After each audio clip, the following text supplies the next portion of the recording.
NCERT गणित कक्षा 10वीं में आपका स्वागत है। आज हम लोग प्रश्नावली 1.4 हल करेंगे, जिसमें पहला क्वेश्चन दिया गया है, लंबी विभाजन प्रक्रिया किए बिना बताइए कि निम्नलिखित परिमेय संख्याओं के दशमलव प्रसार शांत है या अशांत आवृत्ति है। तो हम लोग इसका पहला क्वेश्चन ले रहे हैं और ध्यान रखना है आपको, इसमें भाग नहीं देना है। तो बिना भाग दिए देखते हैं किस तरीके से ये होगा। तो इसके लिए सबसे पहले हम लिखेंगे दी गई संख्या, दी गई परिमेय संख्या।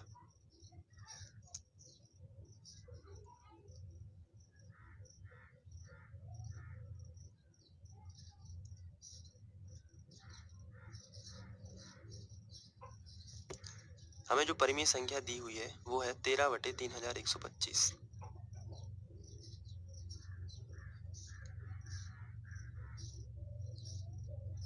तो इसमें जो हर है 3125, इसके हमें गुणनखंड निकालना है। तो जो हर है, आइए उसके गुणनखंड हम रफ में निकालते हैं। तो 3125, इसके हम गुणनखंड निकाल लेते हैं। तो यहाँ पर इकाई अंक 5 है, तो 5 से भाग जाएगा। तो हम यहाँ पर 5 से भाग देते हैं। 5 छक्के 30, बचा 1, तो हो जाएंगे 12। 5 दूनी 10, अब बच जाएंगे 2, तो हो जाएगा 5 25। इसके बाद हम लोग फिर यहाँ इकाई में 5 है, 5 से भाग जाएगा। तो 5 एकम 5, बचा 1, 5 दूनी 10, फिर 2 बच जाते हैं, तो 5 25। फिर इकाई में 5 है, इसलिए हम 5 से भाग दे देंगे। 5 दूनी 10, बचे 2, 5 25। यहाँ पर फिर से इकाई में 5 है, इसलिए हम 5 से फिर से भाग दे देंगे। 5 25 और फिर 5 एकम 5। तो यहाँ पर हम देखते हैं कि जो दी हुई परिमेय संख्या का हर है उसके अभाज्य गुणनखंड है ये। तो हम इसको लिख लेंगे यहाँ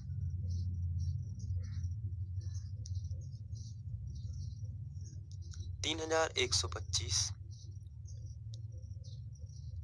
के अभाज्य गुणनखंड। हमें हमेशा ही हर के जो अभाज्य गुणनखंड है या हर को ही हमें लेना है, अंश से हमें कोई मतलब नहीं है। तो यहाँ 3125 के अभाज्य गुणनखंड हम लिख लेते हैं,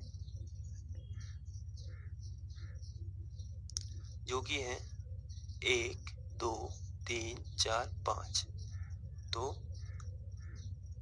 5 गुणित 5 गुणित 5 गुणित 5 गुणित 5, ये 5 बार आपको लिखना है।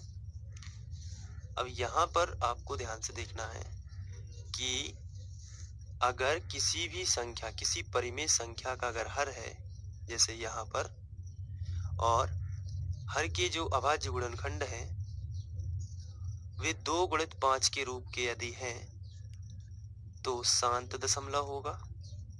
और यदि उसमें अन्य कोई संख्या जुड़ जाती है, जैसे 13 या 25, कुछ भी जुड़ जाए, या 13 या कोई भी 21, तो वो अशांत दशमलव होगा। कहने का मतलब, इसको फिर से देखिए, अगर किसी परिमेय संख्या का जो हर है उसके अभाज्य गुणनखंड 2 और 5 के रूप में हो तो वह शांत दशमलव होगा, अन्यथा वो अशांत दशमलव होगा। इसको हम किताबी भाषा में इस तरीके से बोल सकते हैं, यदि किसी परिमेय संख्या का जो हर है उसके अभाज्य गुणनखंड 2 पावर n गुणित 5 पावर m के रूप के होने चाहिए। इसका मतलब है कि 2 और 5 के रूप में होने चाहिए, घातें कितनी की भी उसमें लगी हो, उससे कोई प्रॉब्लम नहीं है। किसी भी संख्या पर यदि 0 की घात है तो वह 1 मानी जाती है। तो यहाँ पर n का मान जो है वो 0 भी हो सकता है। तो आइए यहाँ पर देखते हैं, हमारे यहाँ पर जो परिमेय संख्या थी 13/3125, उसका हर था 3125। उसके हम लोगों ने गुणनखंड निकाले तो ये आए। इसको हम लिख सकते हैं 5 पावर 5, क्योंकि यहाँ 5 बार लिखा है तो हम 5 की घात लगा सकते हैं।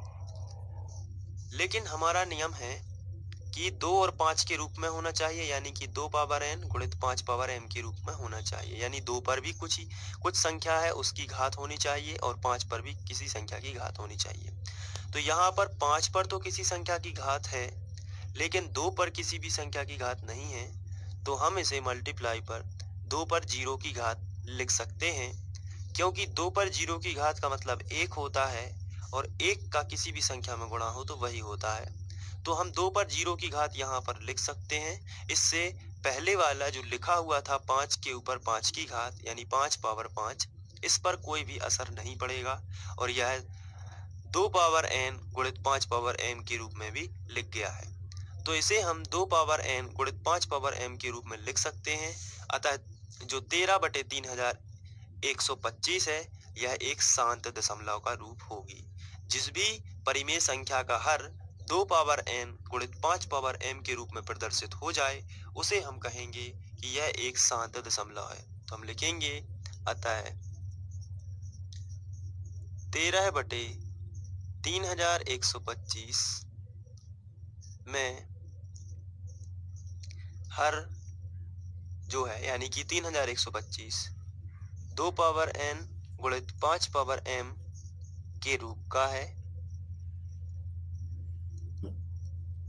यहाँ पर हम थोड़ा सा एक्सप्लेन कर देते हैं, चूंकि 2 पावर 0 बराबर 1 होता है। किसी भी संख्या पर 0 की घात हो 1 ही आता है, आपको उसमें टेंशन लेने की जरूरत नहीं है। तो 13/3125 में हर 2 पावर n गुणित 5 पावर m के रूप का होता है, का है यहाँ पर। अतः 13/3125 का दशमलव प्रसार